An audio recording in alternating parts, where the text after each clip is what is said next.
कामदा एकादशी व्रत कथा।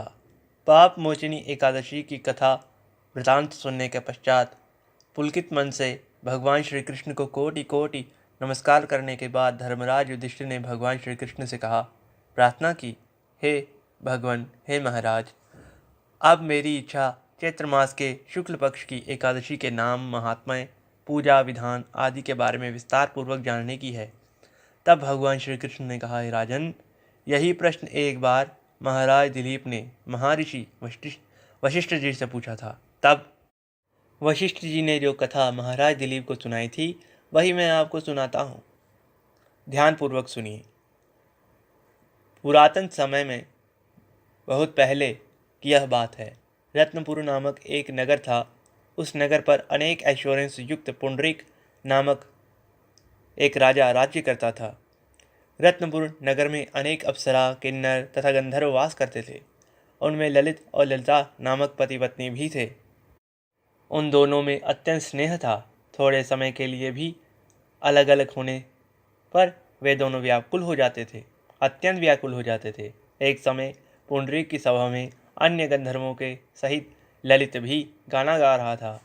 गाते गाते उसको अपनी प्रियतम ललिता का ध्यान आ गया। इससे उसका ध्यान भंग हो गया और गायन का स्वरूप ही बिगड़ गया।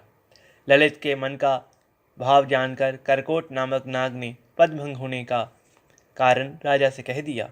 तब पुंडरीक ने क्रोधपूर्वक कहा कि तू मेरे सामने गाता हुआ अपनी स्त्री का स्मरण कर रहा है, अतः तू कच्चा मांस और मनुष्यों को खाने वाला राक्षस बनकर अपने किए कर्म का फल भोग। पुंडरीक के श्राप से ललित उसी समय विकराल राक्षस हो गया। उसका मुख अत्यंत भयंकर, नेत्र सूर्य और चंद्रमा की तरह प्रदीप्त तथा मुख से अग्नि निकलने लगी। सिर के बाल पर्वत पर खड़े वृक्षों के समान तथा भुजाएं अत्यंत लंबी हो गई। इस प्रकार उसका शरीर 8 योजन लंबा हो गया। राक्षस बनकर वह अनेक प्रकार के दुख भोगते हुए जंगलों में भटकने लगा। अब तो उसकी स्त्री ललिता भी अत्यंत दुखी होकर उसके पीछे पीछे भटकती रही और तरह तरह से विलाप करती रही। वह अपने पति के उद्धार का उपाय भी सोचती रहती थी।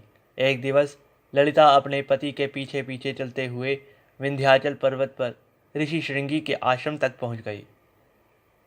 श्रृंगी ऋषि ने ललिता को देखकर पूछा, हे देवी, तुम कौन हो और यहाँ किस लिए आई हो?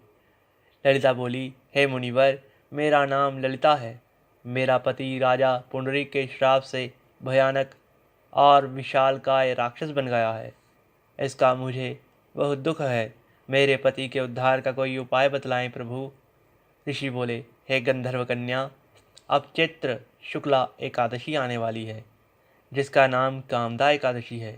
उसका व्रत करने से मनुष्य के सब कार्य सिद्ध हो जाते हैं। यदि तुम कामदा एकादशी का व्रत करके उसके पुण्य को अपने पति को समर्पित कर दोगी तो राजा पुंडरीक का श्राप भी अवश्यमेव शांत हो जाएगा और तेरा पति शीघ्र ही राक्षस योनि से छूट जाएगा, अर्थात मुक्ति को प्राप्त होगा। जैसा ऋषि श्रृंगी ने कहा था उसी प्रकार ललिता ने किया। जब चैत्र शुक्ला एकादशी आई तो चैत्र शुक्ला एकादशी कामदा एकादशी आने पर ललिता ने व्रत किया और द्वादशी को ब्राह्मणों के सामने अपने व्रत का संपूर्ण फल अपने पति को देती हुई भगवान से प्रार्थना करने लगी, हे प्रभो, मैंने जो यह व्रत किया है इसका फल मेरे पतिदेव को प्राप्त हो, जिससे वह राक्षस योनि से मुक्त हो सकें। इससे भगवान अत्यंत प्रसन्न हुए और जैसे ही एकादशी का फल उसने अपने पति को समर्पित किया, उसी समय उसके पति को राक्षस योनि से मुक्ति प्राप्त हो गई और ललित अपने पुराने रूप में अर्थात पुराने स्वरूप में फिर से आ गया और साथ ही अनेक सुंदर वस्त्र आभूषणों से युक्त होकर ललिता के साथ विहार भी करने लगा। उसके पश्चात वे दोनों एक दिव्य विमान में बैठकर स्वर्गलोक को चले गए। कथा सुनाने के बाद वशिष्ठ मुनि ने आगे कहा, हे राजन, इस व्रत को विधि पूर्वक करने से समस्त पापों का नाश हो जाता है तथा राक्षस आदि की योनि भी छूट जाती है। इस संसार में इसके बराबर कोई और दूसरा व्रत नहीं है। इसकी कथा पढ़ने या सुनने मात्र से ही वाजपेयी यज्ञ का फल प्राप्त होता है। इस व्रत को सदा श्रद्धा से ही करना चाहिए और जब मनुष्य इस व्रत को करेंगे भविष्य में भी उनका कल्याण ही होगा, इस लोक में भी और परलोक में भी।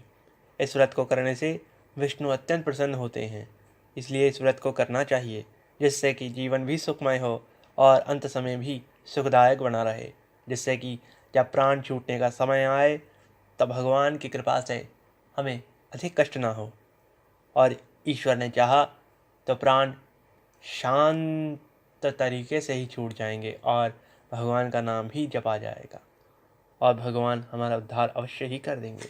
इसलिए श्रद्धा से इस व्रत को करें। एकादशी के समान कोई व्रत है ही नहीं, इसलिए सदा एकादशियों का व्रत करना भी चाहिए।